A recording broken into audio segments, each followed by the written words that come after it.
Have you ever explained a great idea, but people still said no? You presented the logic, you showed the facts, yet somehow the answer was still resistance. That is because the persuasion is not about explaining more, it is about framing your message differently. Today, I will show you a simple persuasion framework that makes people far more likely to say yes. Are you ready? Stay tuned. Most people try to persuade others using logic alone. For example, this is the best solution because it saves money. But persuasion rarely works like that. People make decisions emotionally first and logically second. All our purchases are emotionally biased. When communication ignores human psychology, persuasion fails. That is why great ideas get rejected, negotiations stall, and proposals get ignored. The problem is not your idea. The problem is how the idea is presented. You may be a student, you may be a businessman, you are a trainer. It doesn't matter. We are all in the business of persuasion. Imagine a team meeting. You say, we should switch to a new software system because it will improve our efficiency. But the team resists. Now imagine the another version of you saying, our team spends almost 2 hours every week fixing errors in the current system. Heads, yes, yes.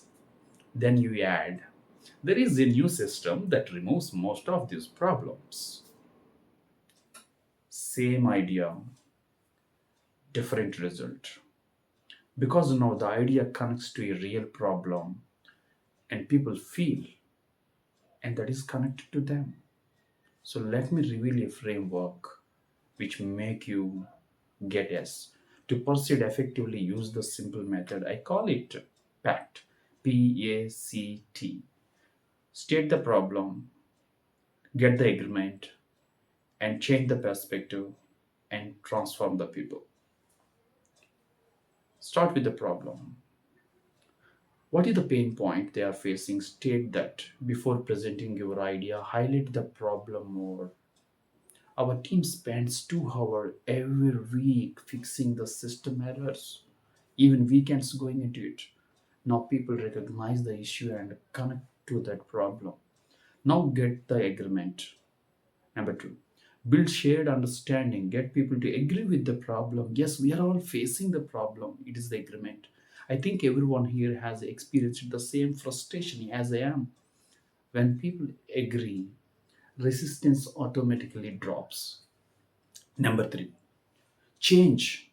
Introduce the idea. Now introduce your solution, your new software, your bright idea, fact, figures. There is a system that removes most of these errors. Now the idea feels natural and like it is relevant to them. Number four, transformation. So the outcome, explain the benefits clearly. This would give us back those 2 hours every week we can spend with our families, we can go for outing, we can do party. Now people imagine the improvement. Let me demonstrate both the things side by side. The weak persuasion is about we should switch to the software because it is more difficult and it is very efficient. Result will be resistance because they are not connected. And the strong persuasion, on the other hand, our team spends 2 hours every week fixing the system errors. We all feel that frustration. There is a system that removes most of these problems, which means we can gain back 2 hours every week. The result? Agreement, my dear friends. When you use persuasion psychology correctly, your ideas stop feeling like arguments. They start feeling like the solutions for their life problems. People begin to see your perspective. Your communication becomes more influential. Because persuasion is not about forcing the agreement, it is about guiding the people toward a better outcome. That is the power of VAAK. And my dear friends. If you want to master public speaking, communication skills, persuasion skills, voice influence, subscribe to VAAK. Because when your voice becomes powerful, your ideas start shaping decisions around you. Your life changes, your financial decisions changes, your outlook will change. Jai Hind.